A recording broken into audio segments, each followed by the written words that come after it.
Hello po. Hello po sa inyong lahat. Isang magandang umaga po sa inyong lahat. Ngayon po ay ah, Mayo 6,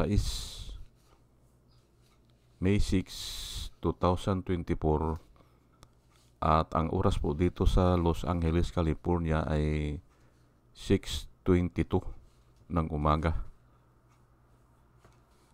At katulad ng dati ay nais kong mag-vlog na naman patungkol dito sa nakita ko kahapon na nag-vlog si Engineer Toto Kausing. Ay naisipan ko na yung topic niya ay itapik ko rin. Opo, pero matagal na pala ito. Matagal na. Opo, mahigit na atang 1 taon. At nung ah, maganda yung topic niya, agad tinignan ko kagabi sa sa Google. Ay oo nga, totoo pala na napabalita noon yan sa mainstream media. Pero hindi ko nahagip eh. Kaya ito ay i-discuss ko kasi nga maganda eh. Ang title po ay ah, doon daw sa mga jeepney na pumapasada dyan sa Bulacan ay hindi naman istribo pala yun eh. Ang tawag namin dyan ay yung palawit. Hindi doon sa istribo kasi hindi naman magkasya sa istribo eh, yung salita eh. May palawit yan na isinusulat doon sa palawit. O may purpose din yung palawit eh. Parang mud guard, ganun. Para hindi titilamsik po yung putik. Pag nadaanan niya, hindi titilamsik. Yun po ang purpose nun, yung palawit na yan. Malaki yun. At doon nila isinusulat ang mga salita na gusto nilang isulat. Ay simpre, jeepney nila yun eh. Oo, mga jeep po ito, yung namamasada. Ay ito nga ang nakasulat. At tinignan ko din sa balita noon, sa ikauunlad ng Bulacan, iwasan ang kalibugan. Ayan po ang nakasulat at yan nga ang title ko. Pero mayroon ding isang jeepney na naandun din sa balita nung last year. Mayroon pang isang jeepney na ang nakasulat, para umunlad ang Bulacan, kalibugan ay tigilan. Ayan po. Hanggang ngayon, nasa Google po yan. Opo. At yan pong i-discuss ko ngayon, At ang nangyari pala dito ay ipinatawag daw ng gobernador ng Bulacan yung may-ari. At yung isa ay biyuda ata. Biyuda, 48 years old. Biyuda. Aywan ko lang, ay sabi nila ay kakasuhan. Pero hindi naman ata kinasuhan. Ni reminder lang. Opo. Binigyan lang ata ng reminder. At yan po ang itatalakay ko ngayon, ulitin ko, ang title ko po ngayon ay kinuha ko doon kay Engineer Toto Kausing. Kahapon, opo. Kahapon na nakita ko. Diniscuss niya. Ay yun nga. Ay yung title ay sa ikauunlad ng Bulacan, iwasan ang kalibugan. Ayan po. At maganda po itong topic na ito kasi marami po ang nalilito eh. At gagamitin po natin ang Biblia para po tayo maliwanagan. Opo. At iiwasan ko po ang kumampi o maging political issue. Opo. Naliligaw po kasi kung wala tayong Bible verse eh. Pero kung may Bible verse po ay makukuha natin ang importansya. Opo. Lalo na ganyan na ang kwan po, ang Bulacan po ay diyan po galing si kwan si Francisco Balagtas o Baldassar. Oh, ay kwan po yun, Makata. At marami rin akong kaeskwela noon sa Piati, galing diyan sa Bulacan. Opo, ay talagang hanggang ngayon yung pagkamakata nila kwan naandyan magagaling talaga silang tumula. Opo. Yung isa sa hindi ko makalimutan yan ay yung ano ba yun? Yung sinabi ni Balagtas, ang taong matanong, daig pa ang tantong marunong. Ayan po. Hindi ko makalimutan yan. Kasi bata pa ako, naririnig ko na yan Ang taong matanong, daig pa ang tantong marunong. Ngayon, nung lumaki na ako, ay simpre, hindi ko maintindihan yung tanto yung tantong. Ano ka ko yung tantong? Oh, malalim po ang kwan, ang kwan yan. Tagalog, malalim. Ay sabi sa akin nung kwan, pinagtanungan ko, totoong marunong, sabi niya. Daig pa ang totoong marunong. Ganun ba kako? Tantong marunong o kaya daig pa ang totoong marunong, ang taong matanong. Kaya po tayo ay dapat ay magtanong tayo, libre naman yan At totoo po yan. Kahit na hindi mo alam ang isang bagay, kung marami kang pinagtatanungan, ay nai-inform ka. Of course, i-verify mo rin, hindi ba? I-verify mo rin. Opo. Meron nga akong kakilala walang alam pero pag nagtanong siya, ay pag siya ang nagkikwento, ay siya ang magaling. Opo.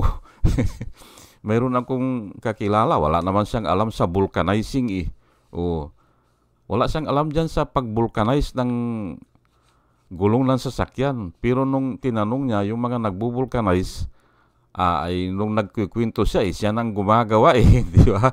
Ganun po At totoo yung sinasabi niya kasi nga nagtanong-tanong siya paano ginagawa Ganun po yan.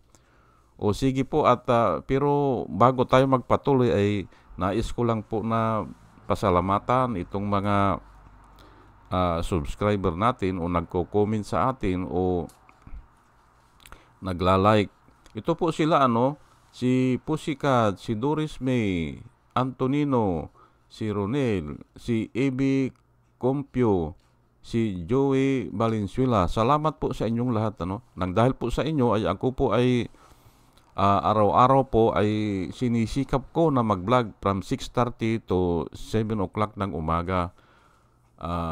Third pangatlo, User NB, Parot, Pabs Naranja, Ronel Solier, Padua Lloyd Trabiel, Andre Sinario, Jonah Canao, Rosana Kawili, Ver Orozco, Ernie Calyago, Christine Joranas, Digna Umali, Jolie Antan, Jose Labier Niabot, Andy Gibpao, User GH, RC Guillermo, Joseph Angelo, Mayra Midayna, Rafael Aquilato, Mayit Hinsyo, Dio Ianong, Bilya Laginyo, Mr. Yang Toy, Emilita Roa, Monica Dongsao, Richard Jamora, User Kiki, User XQ, Nelson Noco, Salvacion Akisar, Sinaida San Andres, Joey Chavez, Ramon Junior Rojas, Hael Villarreal, Rose Jack Normi, Arnel Araujo, Vicente Tablati, Sweet Potato, Coco Goed, Orly Nunez, Estrella Rumbano, Arian Mendoza, Nieves Olaviris, Aldrin Impalmado, Malaya Mendoza, Ronaldo Dordas, Mer Cabrera, Rolando Oliver Mamon ng La Paz, Iloilo, Ana Marie Aldisimo, Eli Casle, Marias Rivera, Marudaan at saka si Manuel Diwa. Salamat po sa inyong lahat. Nang dahil po sa inyo ay ako ay masigasig na nagbablog araw-araw. At ito naman po ang mga vloggers na nire-recommenda ko po sa inyo na ating subaybayan at suportahan. Ito po sila, si Michael Apasible Bulletin, Attorney Insurrecto, Bunyog Pagkakaisa, Vlogcaster Armandin, Engineer Toto Kausing, Aling Marie, Mr. Sa Totoo Lang To, Christian Isguera, PMTGR Vloggers, The Action Man, Roy Japantors, Divina Apostol, CG Pichay, Kapihan ni Art at Ago, Demjus Journey, Kakamping, Ang Bataswid, Attorney Claire Castro, at saka yun si Ka Waldi Carbonil. Ugaliin po natin na makinig sa kanila at marami po tayong matututunan at nakikita ko na yung binablog nila ay may katotohanan at para po sa bayan. O sige po at tayo po ay tuloy-tuloy na sa ating discussion. Ito nga, ang title ay kinuha ko doon kay Engineer Toto Kausing na sa ikauulat ng Bulacan, iwasan ang kalibugan. Yung nakita doon sa jeep na namamasada. Opo. Ay ito na, tatalakayin na po natin Mark 10:5 hanggang 7 at bibilisan ko lang po kasi nga marami itong verse ngayon But Jesus told them, ito po ay patungkol ito doon sa tinatanong si Jesus Christ po, it is lawful to divorce your wife for just any reason. Yung pang tanong sa kanya pwede bang i-divorce natin ang ating mga asawa for just any reason? O kahit na anong rason, ay ito nga ang sagot ni Jesus Christ But Jesus told them, Moses wrote this commandment. Hindi pala, kulang pa yun Ang sabi ni Jesus Christ ay hindi pwede, sabi niya. Hindi nyo ba alam, sabi niya, na noong una ay ginawa ang babae at saka lalaki. Ayun nga, babasahin ko na lang, Moses wrote this commandment for you because of your hardness of your heart. Inalaw kayo pinirmit kayo ni Moses na i-divorce nyo yung mga asawa nyo dahil nga because of the hardness of your heart. But that is not so in the beginning, sabi ni Jesus Christ. Walang ganong, sabi ni Jesus Christ. Pero pinayagan lang kayo because of the hardness of your heart na i-divorce ang mga asawa nyo. Ngayon, however, from the beginning of creation, God made them male and female. For this reason, a man will leave his father and his mother and be united to his wife. Ayan po ito po yung marriage Yan po ang marriage At diyan po tayo mag-uumpisa sa yung marriage Ngayon ay okay yan kasi nga officiated by God yan Yung first marriage ay ang nagkasal ay ang Diyos kay Eva at saka kay Adan. Kaya matanda pa yan sa gobyerno. Opo, matanda pa yan sa atin yung marriage na yan. O sa sibilisasyon, hindi ba? Sige po, 1 Corinthians 13, patungkol po ito sa description of love. What is love? Opo, kasi nga ay doon sa marriage, kailangan naandun ang love, hindi ba? Kasi nga ay ikakasal ka hindi ba? Ay ito po, 1 Corinthians 13, verse 4 hanggang 6. At dito natin mahahagip na ayun nga, ang requirement kasi ay yung love. If you do something, it must be with love. Ano? Particularly dyan sa marriage o dyan sa kwanga, dyan sa pag-aasawa. Love is patient. Love is kind. It does not envy. It does not boast. It is not proud. It is not rude. It is not self-seeking. It is not easily angered. It keeps no record of wrongs. Love takes no pleasure in evil. Uulitin ko lang, love takes no pleasure in evil, but rejoices in the truth. Ayan po, nabanggit ang evil. Pag may evil na yan, o may evil intent na yan, hindi na po love yan. Yun na po ang tinatawag natin na lust. Ayan nga, yung kalibugan. Ayan po, ha? Kung sa mag-asawa kasi ay okay lang yan eh. Yun nga, opposited by marriage, hindi ba? Okay lang yan eh. Walang problema dyan. Pero nga ito ay kasi ang nakasulat po dito, love takes no pleasure in evil. Na yan ang pangunahing requirement para sa marriage at para magkaroon kayo ng sexual intercourse. Ayan. O kung ano man yan. Hindi ba? Hindi po masama yan kasi nga planado po yan ng Diyos eh. Ang Diyos po ang nagbigay sa atin ng sexuality. Hindi ba? Kuwan niya yan. Panukala niya po yan na dapat nating ma-enjoy. Pero hindi po natin pwedeng lumagpas dyan. At yun nga ang tinatawag natin na kalibugan o yang kuwan na nga,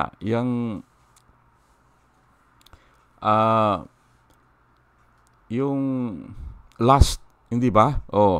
Lust of the flesh yan eh, hindi ba? Ngayon ay, ang nakasulat po dito ay, but rejoice in the truth. Kailangan totoo. Hindi ba na nagmamahalan kayo, na mag-asawa kayo? Ayan po. Wala pong lust dun. Wala. Opposited nga ng Diyos yan eh. At yan nga ang plano eh. Ulitin ko lang po, love is perfect. Love is patient. Love is kind. It does not envy. It does not boast. It is not proud. Hindi mayabang, hindi ba? It is not rude. Hindi yung walang hiya ano ba yung rude na yan? It is not self-seeking. Hindi yung pansarili lamang, hindi ba? It is not easily angered. Hindi agad nagagalit. It keeps no record of wrong. Ayan po, hindi ba? Love takes no pleasure in evil, but rejoice in the truth. Ayan po ang love. Para maintindihan po natin, kasi ihiwalay po natin yan mamaya eh. Yun ang hindi nila naiintindihan eh. Kung may love yan, at may asawa, hindi po lust yan. Hindi. Okay. Romans 1,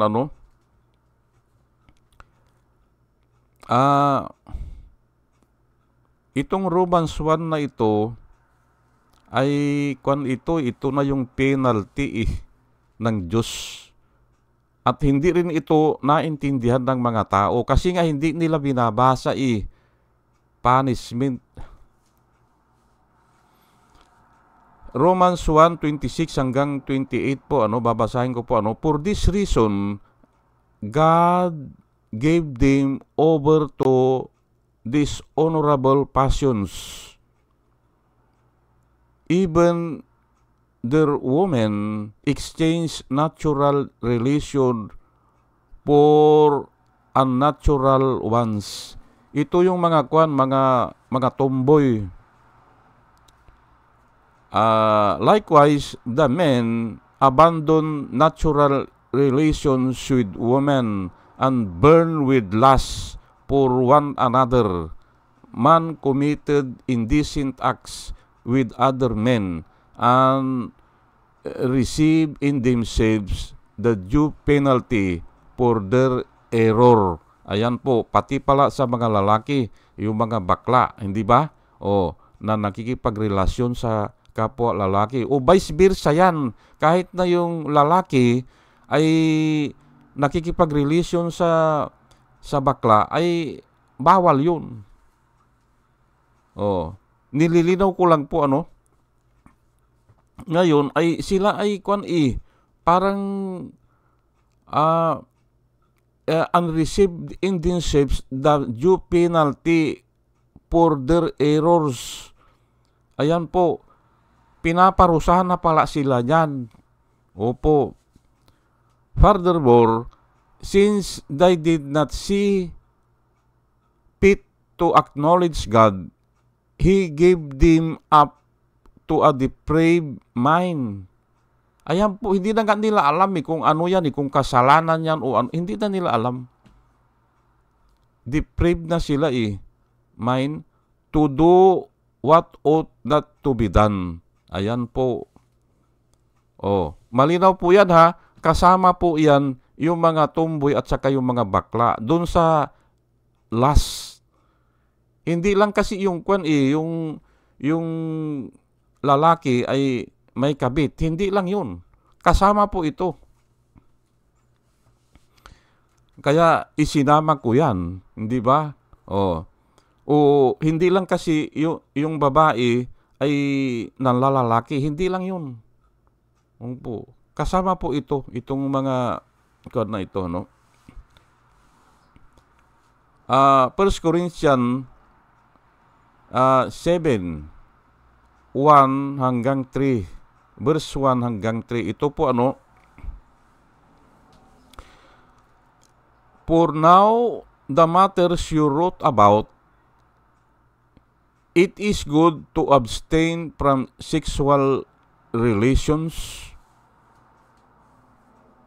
Ito po yung tinatanong si Paul ng mga taga-Corinthians. Opo, ang Corinthians po kasi ay parang Olongapo City yan. Opo, na maraming tao dyan, harbor, o kaya ay red light district, yung Corinthian na yan. At maraming members po ng umaatin sa church na mga prostitute. At sinabihan nila po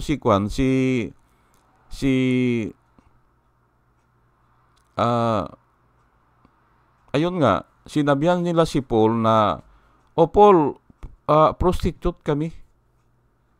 Mga members po ito ng church umaatin po ito sa church at ang iba ay nagmiminsahe. Mga prostitute. Ang sabi nila ay, Paul, mga prostitute kami. Sabi ganun. Hindi ata dito yon.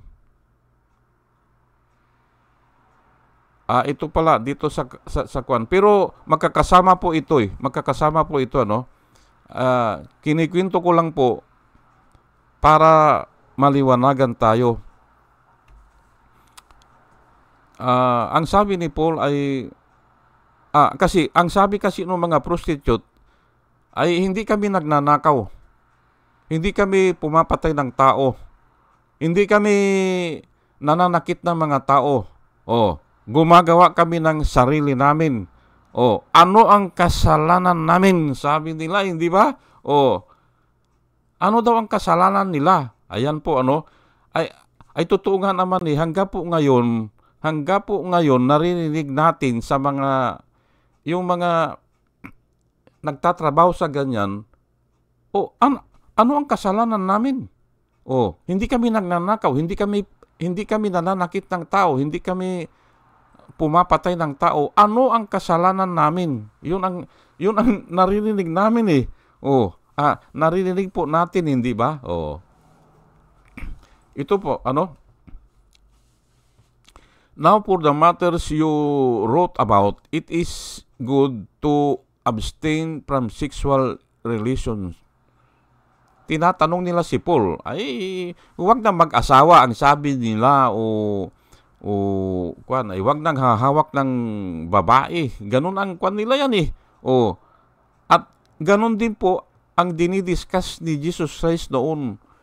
Kasi nga sinabihan si Jesus Christ kung ganyan pala Jesus Christ, sabi ng mga tao, kung ganyan pala, ay mabuti pa ang huwag na mag-asawa, sabi ng mga nung mga tao noon, nung kapanahonan ni Jesus Christ hindi ba? Sabi naman ni Jesus Christ ay hindi naman kanya lahat ng tao magagawa yan sabi gano'n ni Jesus Christ Kung hindi, yun lang pinagkalooban, sabi ni Jesus Christ. Hindi nila masagot ay iba si Jesus Christ pag nagsalita But because there is of so much sexual immorality, each man should have his own wife, and each woman her own husband. A husband should fulfill the marital duty to his wife, and likewise the wife to her husband. Ayan po. Ang isa kasi na sanhi ng sexual immorality ay yung wala siyang asawa. Opo. Sigurado po ako dyan. Kasi naobserbahan ko po yan Yung babae na walang asawa at daming nagbibiro. O kaya yung babae na nasa abroad yung asawa, ang daming umaali-aligid. Hindi ba? Ganun po yan totoo po ang Biblia But because there is so much sexual immorality, each man should have his own wife, and each woman should have his own husband. Ayan po ang payo po ni Paul. Na si Paul ay, po ito control siya ng Holy Spirit ito nung sinulat niya ito. Tama po yan. Kahit na yung lalaki na walang asawa ay parating na andon sa mga madidilim ng lugar sa red light district. Nauubos ang ang sweldo. Nauubos ang mga kinikita niya. Maya-maya tumanda siya, ay walang nangyari sa buhay niya. Ganun po Kaya ito po ang tanong ng mga tao, kung ganyan pala kanya, it is good to abstain from sexual relation, o ang ibig sabihin nito ay yung marriage. Ayan po. Ay ang sagot naman ni Paul ay because of sexual immorality na rampant yan Diyan nga sa Corinthian na yan, rampant po yan. Each man should each man should have his own wife, and each woman should have his own husband, and the husband should fulfill his marital duty to his wife, and likewise the wife to her husband. Kailangan gampanan. Ayan po hindi ko na elaborate yan. Ito po naman ang 1 Corinthians 6:18. Flee sexual immorality. All other sin a person commits are outside the body, but whoever sins sexually sins against their own body. Ayan po. Yan po ang kasagutan ni Paul nung sinabihan siya, Paul, hindi naman kami nagnanakaw Anong kasalanan namin, hindi ba? Hindi naman kami pumapatay ng tao. Ito ang kasagutan ni Paul. Na all other sins, sabi niya, pero ang una niyang sinabi, flee from sexual immorality. Ayan po na okay naman yan kasi nga ay ganyan ang pagkasabi ng Biblia.